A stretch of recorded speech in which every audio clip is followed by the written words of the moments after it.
Hello दोस्तों, मैं अजय सिंह आपका सभी का स्वागत करता हूं आपके अपने यूट्यूब चैनल विज्ञान क्लासेस पर। दोस्तों, आज हमारा फिज़िक्स का ये चौथा वीडियो है, पार्ट 4, जिसमें हम आज मोशन के बारे में पढ़ेंगे। तो दोस्तों, चैप्टर को शुरुआत करने से पहले आप सभी से रिक्वेस्ट है कि इस चैनल को सब्सक्राइब करें और लाइक करें और अपने सभी दोस्तों को शेयर करें, ताकि मेरा जो भी वीडियो आए वो आप तक बड़ी आसानी से पहुंच सकें और समय पर पहुंच सकें। तो चलिए दोस्तों, आज हम शुरू करते हैं अपना नया चैप्टर, जिसका नाम है मोशन यानी कि गति। दोस्तों, पहला पॉइंट है हमारा विराम यानी कि रेस्ट। रेस्ट क्या होता है ये हम समझते हैं।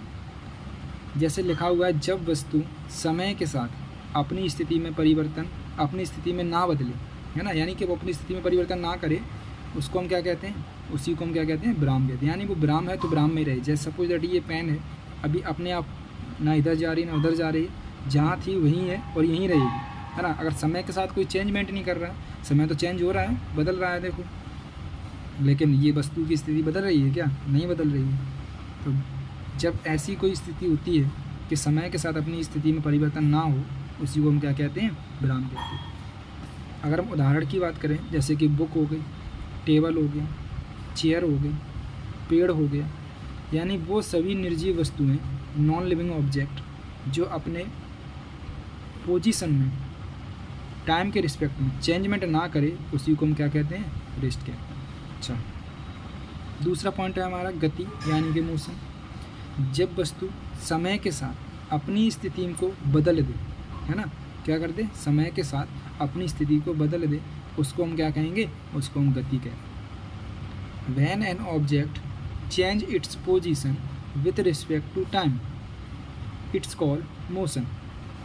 Example is walking, चलना, हाई स्पीड ट्रेन की गति जो होती है। दूसरा स्नोबोर्डिंग आप लोगों ने देखा होगा, जो बर्फ़ के ऊपर की जाती है ना। जैसे कि आप बात करें जम्मू कश्मीर में हो गया, मनाली वगैरह में हो गया, यहाँ सब में क्या होता है? स्नोबोर्डिंग होती है। दोस्तों, गति को समझने के लिए आपको एक पॉइंट समझना बहुत ज़रूरी है, जिसको हम कहते हैं रेफरेंस पॉइंट या संदर्भ बिंदु।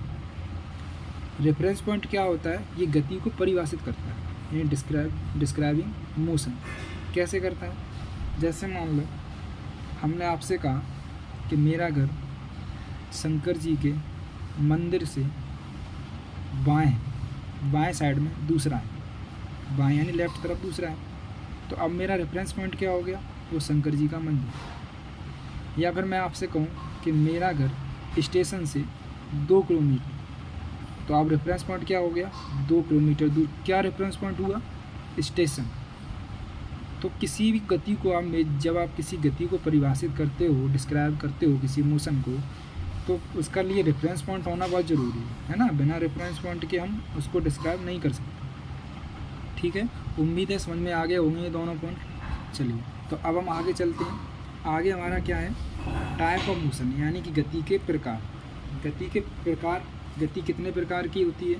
तो देखो, मैंने लिखा है रेक्टिलिनियर मोशन, सर्कुलेटरी मोशन या rotational motion, oscillatory motion, periodic motion और वाइब्रेशनल मोशन। सर्कुलर मोशन की अगर हम बात करें तो हिंदी में इसको हम क्या कहते हैं? ऋजुरेखीय गति, है ना। कैसे समझे? आइए, जब कोई कण या पिंड सीधी दिशा में चले, सीधी दिशा यानी स्ट्रेट लाइन, जब कोई कण या पिंड किसी सीधी दिशा में चले, when a particle or body moves along a straight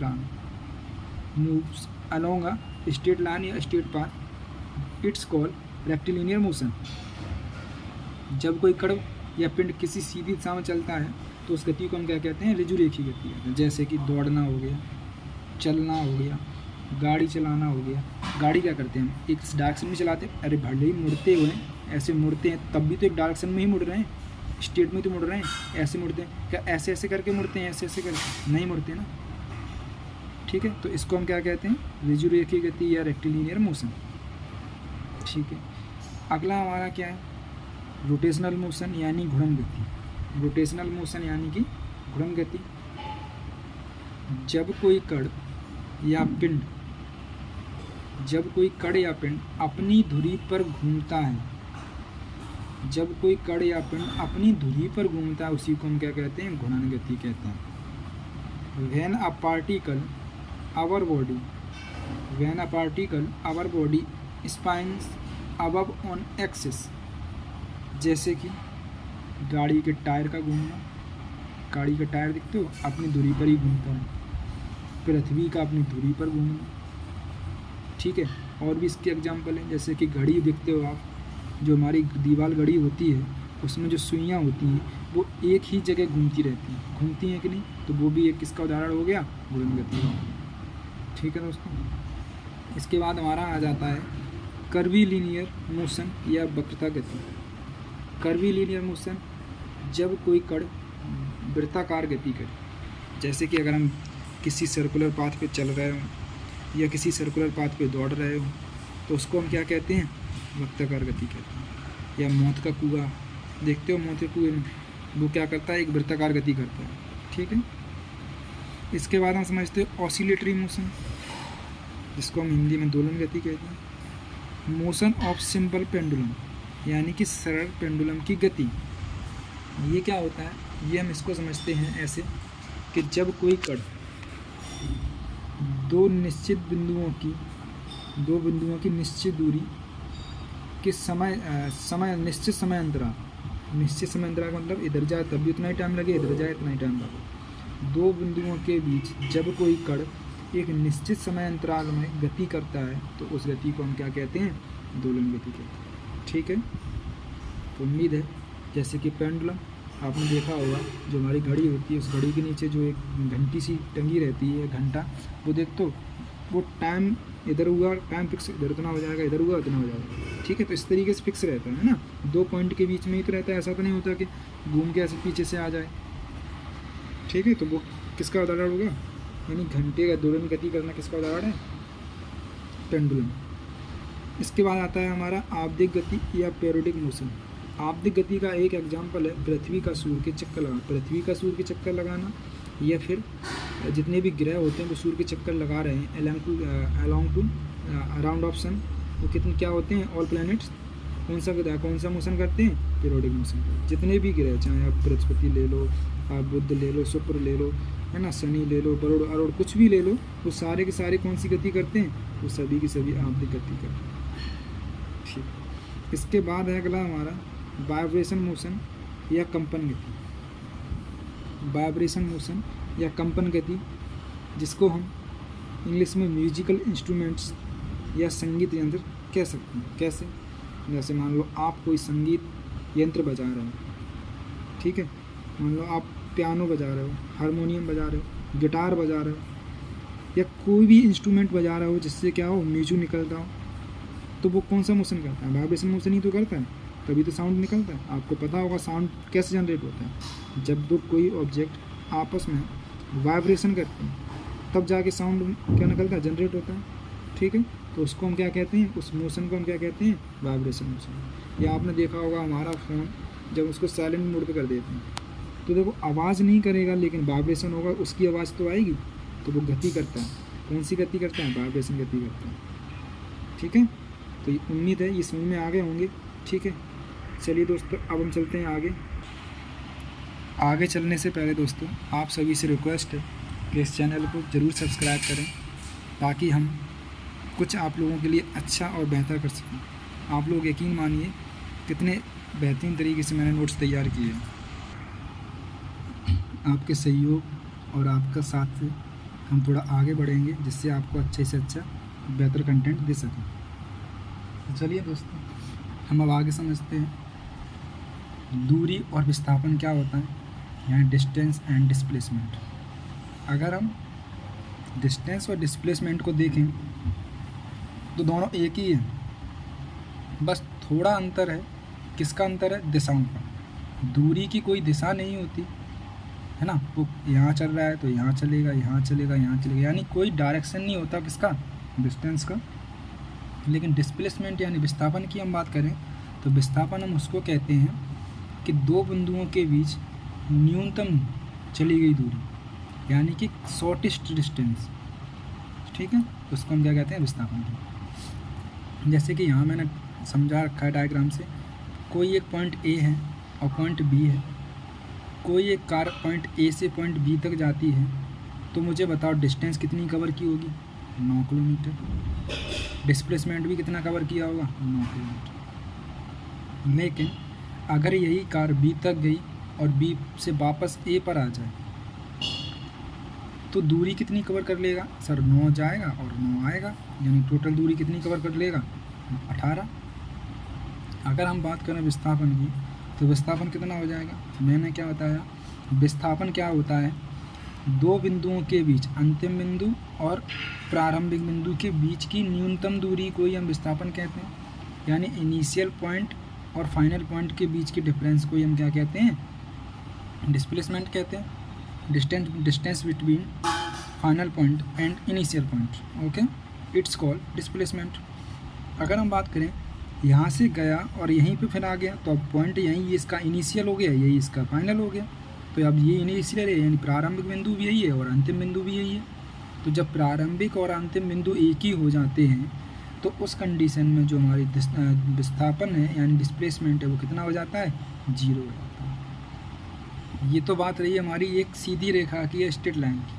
अगर हम बात करें कि अगर कोई पिंड या कोई ऑब्जेक्ट एक सर्कुलर पाथ पे गति कर रहा हो, तो जैसे मान लो एक ए है पिंड, एक पॉइंट ए है और एक पॉइंट बी है, यहाँ से कोई एक पिंड चलेगा या बॉडी चलेगी और ऐसे मूव करती हुई कहाँ पहुँचेगी, ए पर पहुँच जाएगी।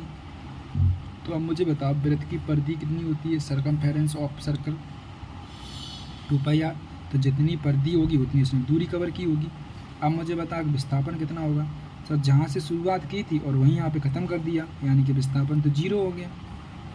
ठीक है, तो जब कोई पिंड किसी वृत्ताकार मार्ग पर गति करता है, किसी वृत्ताकार मार्ग पर गति करता है, तो उस कंडीशन में दूरी कितनी होती है, 2πr होती है और विस्थापन कितना होता है, 0 होता है। लेकिन अगर हम बात करें कि बिंदु ए यहाँ है और बिंदु बी यहाँ है, कोई पिंड बिंदु ए से चले और बिंदु बी पर आके रुक जाए, यानी कितना, हाफ सर्किल चला, कितना चला, हाफ सर्किल चला। अगर हम देखें यहाँ से इसकी रेडियस r है और यहाँ से इसकी रेडियस r है, तो अब मुझे बताओ डिस्टेंस कितनी होगी सर। अब डिस्टेंस यानी यहाँ से चल के यहाँ गया r और r, 2r डिस्टेंस हो गई। अगर हम बात करें डिस्प्लेसमेंट की, तो r और r अब स्ट्रेट लाइन हो गया कि नहीं, स्ट्रेट लाइन हो गया, तो स्ट्रेट लाइन हो गया यानी r और डिस्टेंस और डिस्प्लेसमेंट दोनों क्या हो जाएंगे, इक्वल हो जाएंगे। लेकिन अगर यहाँ से पिंड लौट के यहीं आ जाता तो दूरी तो हो जाती 4r, लेकिन विस्थापन हो जाता 0। ठीक है, तो उम्मीद है कि दूरी और विस्थापन समझ में आए होंगे। ठीक है, मैंने आपको पढ़ाया था कि दूरी कैसी राशि होती है, दूरी होती है अदिश राशि यानी स्केलर क्वांटिटी। विस्थापन कैसी राशि होती है, सदिश राशि यानी कि वेक्टर क्वांटिटी। ठीक है, चलो अब हम नीचे समझते हैं। चाल और वेग, स्पीड एंड वेलोसिटी। चाल और वेग में क्या अंतर है, जैसे मैंने बताया था दूरी और विस्थापन सिमिलर होते हैं, बस वैसे ही चाल और वेग भी सिमिलर होते हैं, यानी स्पीड और वेलोसिटी क्या होती है, इक्वल होती है, एक ही चीज़ है दोनों, है ना। अगर हम इनकी बात करें डिफरेंस की, तो डिफरेंस में क्या है, वही डिफरेंस डायरेक्शन का। स्पीड किसी डायरेक्शन में नहीं होती, बट वेलोसिटी डायरेक्शन हो जाती है। क्यों हो जाती है, क्योंकि उसके साथ डिस्प्लेसमेंट आ जाती है, यानी विस्थापन आ जाता है। अगर हम बात करें स्पीड के चाल के फॉर्मूले की, तो क्या फॉर्मूला होता है, दूरी बटे समय, यानी डिस्टेंस अपॉन टाइम। वहीं हम वेलोसिटी के फॉर्मूले की बात करें तो क्या फॉर्मूला हो जाता है, विस्थापन बटे समय, यानी डिस्प्लेसमेंट अपॉन टाइम। ठीक, अगर हम क्वांटिटी की बात करें कि ये कैसी राशि है, तो ये स्केलर क्वांटिटी यानी कि अदिश राशि है। कौन, स्पीड। अगर हम इसकी बात करें वेग, वेग कैसी राशि है, तो वेक्टर क्वांटिटी है, यानी कि कैसी राशि है, सदिश राशि। अगर हम स्पीड की बात करें, स्पीड हमेशा पॉजिटिव होगी। क्यों होगी, क्योंकि स्पीड के साथ क्या है, डिस्टेंस। और आपको पता होगा डिस्टेंस कभी भी जीरो नहीं हो सकती और ना ही कभी डिस्टेंस क्या हो सकती है, नेगेटिव हो सकती है। लेकिन अगर हम बात करें वेलोसिटी की यानी वेग की, तो वेग पॉजिटिव भी हो सकता है, नेगेटिव भी हो सकता है और जीरो भी हो सकता है। क्यों हो सकता है? क्योंकि आपको पता है डिस्प्लेसमेंट जीरो भी हो सकता है, डिस्प्लेसमेंट नेगेटिव यानी ऋणात्मक भी हो सकता है, डिस्प्लेसमेंट पॉजिटिव यानी नेगेटिव भी हो सकता है। इसीलिए डिस्प्लेसमेंट के साथ होने से यानी विस्थापन के साथ होने से विस्थापन और समय के रेशियो को ही हम क्या कहते हैं, वेलोसिटी यानी वेग कहते हैं। जब समय और विस्थापन का रेशियो हो तो उस समय वेग क्या हो जाएगा सर, वेग यानी कि वो पॉजिटिव, नेगेटिव और जीरो तीनों हो सकते हैं। ठीक है, तो उम्मीद है समझ में आया होगा। यहाँ पे कुछ पॉइंट लिखे हैं दोस्तों। जैसे कि बात की जाए वाहन द्वारा तय की गई दूरी को हम किससे मापते हैं, तो ओडोमीटर से। किससे मापते हैं? ओडोमीटर से। डिस्टेंस ट्रेवल्ड वाया ऑटोमोबाइल किससे मापा जाता है? ओडोमीटर से। किससे मेजर करते हैं? ओडोमीटर से। सेकंड क्या है? स्पीड ऑफ ऑटोमोबाइल यानी वाहन की जो चाल होती है उसको मापते किस में?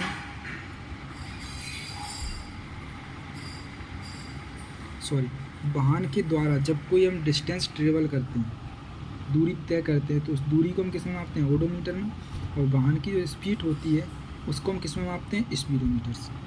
ठीक है, तो ये चीज़ याद रखना कि वाहन द्वारा तय की गई दूरी ओडोमीटर द्वारा मापी जाती है, वाहन की चाल स्पीडो द्वारा। ठीक है, चलिए अब यहाँ आते हैं। यहाँ कुछ पॉइंट दे रखे हैं दोस्तों, जैसे कि यहाँ दे रखा है, पहले इसको समझते हैं। एक्सेलरेशन यानी त्वरण क्या होता है? समय के साथ वेग में परिवर्तन, यानी वेग में चेंजमेंट होता रहे समय के साथ, उसी को हम क्या कहते हैं? उसी को हम त्वरण कहते हैं, यानी एक्सेलरेशन कहते हैं। जैसे कोई ऑब्जेक्ट यहाँ से चलना स्टार्ट किया तब उसकी गति 5 किलोमीटर की, यहाँ से चल के यहाँ पहुँच गया, अब उसकी गति 10 किलोमीटर। तो यहाँ से यहाँ पहुँचा है, 5 से 10 हो गई, तो कितने का परिवर्तन हुआ? 5 का परिवर्तन हुआ। कितने समय में हुआ? मान लो 2 मिनट में हुआ, तो 2 मिनट में। तो इसका त्वरण क्या हो जाएगा? तो त्वरण का फॉर्मूला ये है v - u/t। v क्या होता है? अंतिम वेग। u क्या होता है? प्रारंभिक वेग। t क्या होता है? समय। v मतलब फाइनल वेलोसिटी, u मतलब इनिशियल वेलोसिटी, t मतलब टाइम। इस तरीके से हम एक्सेलरेशन को क्या करते हैं? मेज़र करते हैं। ये फॉर्मूला एक्सेलरेशन का याद रखना। इसका ब्रह्म सूत्र मैंने लिखा दिया है पीछे वाली क्लास में। इसकी अगर हम यूनिट की बात करें तो आपको पता होगा हम वेग को किस में मापते हैं? मीटर पर सेकंड में। मीटर पर सेकंड तो वेग का हो गया, और एक समय ऑन होने के साथ ये मीटर पर सेकंड स्क्वायर हो जाता है। ठीक है, इसको अगर आप ऊपर ले जाओगे सेकंड को तो मीटर सेकंड माइनस स्क्वायर होगा। ठीक है, चलिए अब यहाँ समझते हैं कि एवरेज स्पीड क्या होती है, यानी औसत चाल क्या होती है।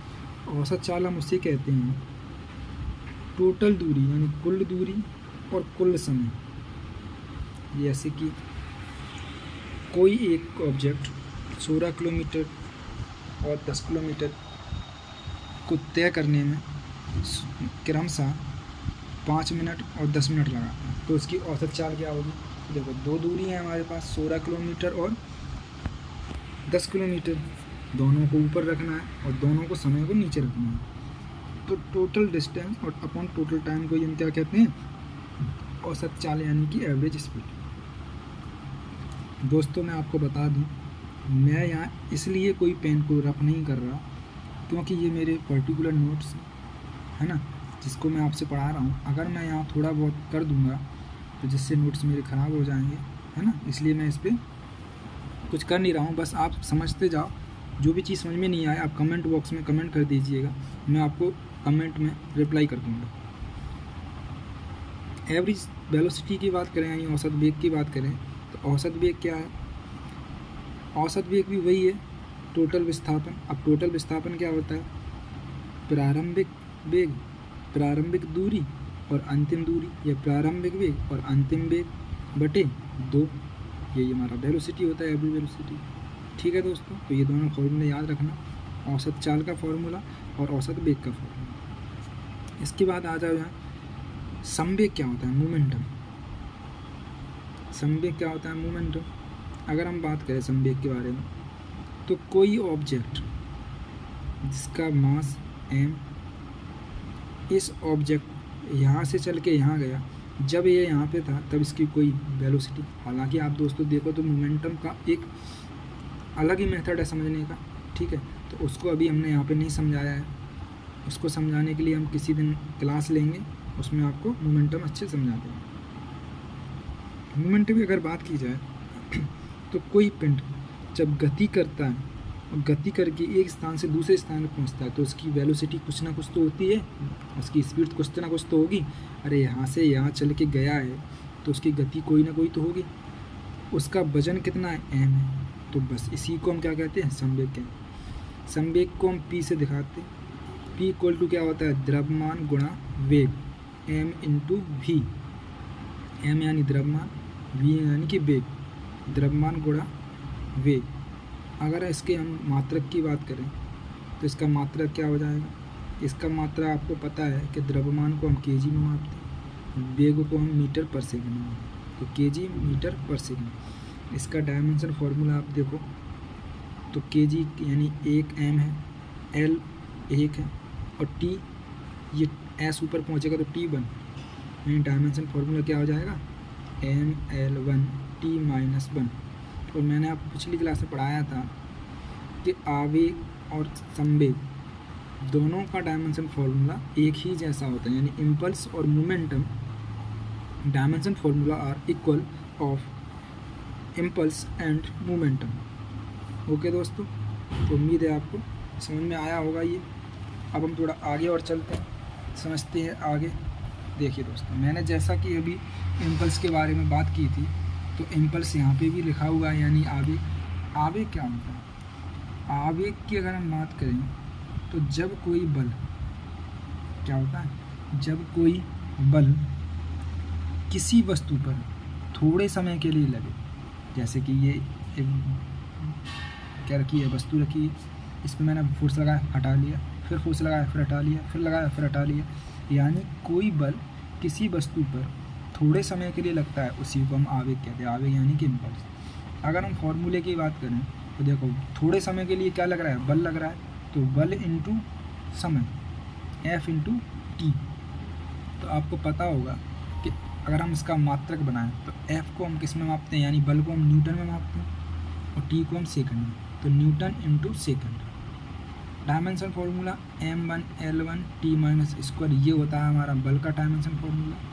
समय के लिए t लगाया, बेस इक्वल है यानी आधार समान है तो घाते जुड़ेंगे यानी इसके ऊपर 1 है, ये -2 है तो -1 आ जाएगा। ये हमारा डायमेंशन फार्मूला बन गया, किसका? इम्पल्स का। तो देखो ये डायमेंशन फार्मूला ml1 - t। और इसके बाद मैंने ये भी पढ़ाया था कि ml1 - t, देखो दोनों का डायमेंशन फार्मूला इक्वल है कि नहीं। तो पूछता है कि कौन सी दो भौतिक राशि ऐसी हैं जिनका विमीय सूत्र समान है, तो आवेग और संवेग। ठीक, देखो लिखा भी है मैंने नीचे, मोमेंटम और impulse have some dimension formula, same dimension formula, यानी विमीय सूत्र इनका क्या होता है? समान। ठीक है दोस्तों, चलिए अब आगे चलते हैं। आगे क्या दे रखा है? इक्वेशन ऑफ मोशन, यानी गति के समीकरण का नियम। दोस्तों जैसा कि मैंने पिछली बार ही बोला था आपसे कि हम एक बेहतरीन तरीके से और जीरो लेवल से इस फिजिक्स को पढ़ेंगे। कोई पॉइंट, कोशिश रहेगी हमारी कि कोई पॉइंट छूट ना पाए। बस आप वीडियो में लास्ट तक बने रहिए और वीडियो को देखते रहिए, ठीक है दोस्तों। और हो सके तो इस चैनल को सब्सक्राइब करें और अपने दोस्तों को शेयर करें। चलिए, इक्वेशन ऑफ मोशन यानी गति का समीकरण क्या होता है? तो गति के 3 समीकरण दिए थे। किसने दिए थे? कब दिए थे? ये इनकी बात हम आगे चैप्टर है जो हमारा, उसमें हम समझेंगे। अगर हम बात करें गति के प्रथम नियम, हालांकि आपको पता होगा गति के नियम किसने दिए थे? न्यूटन ने दिए। गति के अगर प्रथम नियम की हम बात करें तो इसका फॉर्मूला क्या होता है? v = u + at। v = u + at। द्वितीय गति का समीकरण क्या होता है? s = ut + ½ at²। s = ut + ½ at²। Third equation की हम बात करें तो v² = u² plus 2as, v square equal to u square plus 2as। अब ये v क्या है, u क्या है, a क्या है, t क्या है, इन सबको हम समझते हैं। इधर देखो v इक्वल टू यानी v का मतलब फाइनल वेलोसिटी, अंतिम वेग, u का मतलब इनिशियल वेलोसिटी यानी प्रारंभिक वेग, a का मतलब एक्सेलरेशन यानी कि त्वरण, t का मतलब टाइम यानी कि समय, s का मतलब डिस्प्लेसमेंट यानी विस्थापन। तो ये हमारे गति के 3 नियम हैं। ये हमारे न्यूमेरिकल में बहुत हेल्प करेंगे। जब हम न्यूमेरिकल करेंगे तब इनको बड़ा अच्छे से समझेंगे, ठीक है। और याद रखना कि ये न्यूमेरिकल इसके बेस पे बहुत पूछे जाते हैं आजकल पेपर में, ठीक है। तो इन फॉर्मूलों को याद रखना। चलिए अब नीचे हम आते हैं और हमारे मोशन के चैप्टर का लास्ट टॉपिक, जिसको हम क्या कहते हैं, प्रोजेक्टाइल मोशन यानी प्रक्षेपित गति। अब ये मोशन क्या होता है, अगर मान लो यहाँ पे कोई एक ऑब्जेक्ट है, इस ऑब्जेक्ट को हम फेंकते हैं, है ना। आप जिस तरीके से किसी बॉल को फेंकते हो, देखते हो बॉल कैसे आगे गिरती आके, आप उस बॉल को जितना ऊंचा फेंकोगे वो बॉल उतना ही कहाँ जाएगी, आगे जाएगी। यानी यहाँ से यहाँ तक बॉल आई है, यहाँ से यहाँ तक इसकी क्या है, रेंज। रेंज को ही हम क्या कहते हैं, परास कहते हैं। रेंज को हम क्या कहते हैं, परास कहते हैं। तो इसके भी कुछ फॉर्मूले हैं प्रोजेक्टाइल मोशन के, पूछ देता है कभी कभी। पहला फॉर्मूला हमसे ये पूछता है कि maximum height of projectile motion, यानी कि अधिक प्रक्षेपित गति की अधिकतम ऊंचाई। क्या फॉर्मूला है, you square sine square theta upon 2g। अब u यहाँ पे क्या है, u सर प्रारंभिक वेग, स्क्वायर लगा दिया। साइन स्क्वायर क्या है, साइन स्क्वायर थीटा आपको पता है, ये हमारी त्रिकोणमिति से लिया गया। g क्या है, g पता है आपको, ग्रेविटी क्या होती है, ग्रेविटी। यानी मैक्सिमम हाइट की बात कर रहा है कि आप जब किसी वस्तु को फेंकते हो तो वो अधिकतम कितनी ऊंचाई तक जाती है, उसके लिए हमारा फॉर्मूला आपको इसमें से दे रखेगा। जी की वैल्यू आपको पता है 9.8 होती है, u की वैल्यू आपको दे रखेगा, थीटा की वैल्यू देगा आपको, ठीक है। चलो दूसरा क्वेश्चन हमारा ये है, टाइम ऑफ फ्लाइट यानी कि समय की उड़ान। जब यहाँ से हमने किसी ऑब्जेक्ट को फेंका है तो यहाँ से उड़ के कहाँ तक पहुँचेगा, वो हमसे पूछेगा, ठीक है। तो इसके लिए फॉर्मूला क्या है, 2u sin थीटा अपॉन जी। वही जी की वैल्यू वही होती है, यू वैल्यू आपको ये दे रखा है। अगला है हमारा हॉरिजेंटल रेंज यानी क्षैतिज परास, यानी यहाँ से लेके यहाँ तक वो कितने डिस्टेंस कवर किए उसके लिए। तो you square sine square theta upon के। तो उम्मीद है दोस्तों ये चैप्टर आपको समझ में आया होगा और ये चैप्टर हमारा पूरा समाप्त होता हुआ आज, ठीक है, जिसका नाम क्या था, गति यानी कि मोशन। तो दोस्तों बस इस चैप्टर को आज हम क्लोज़ करते हैं और आगे नेक्स्ट वीडियो में अगला चैप्टर लेके आएंगे जिसमें न्यूटन के लॉ के बारे में समझेंगे। तो दोस्तों मैंने जैसा कि आपसे पीछे भी कहा था, इस चैप्टर को अच्छे से समझाया गया है। तो आप अपने दोस्तों को इस चैनल से सब्सक्राइब करें और शेयर करें और सब्सक्राइब करें और साथ में वीडियो को लाइक भी करें। धन्यवाद।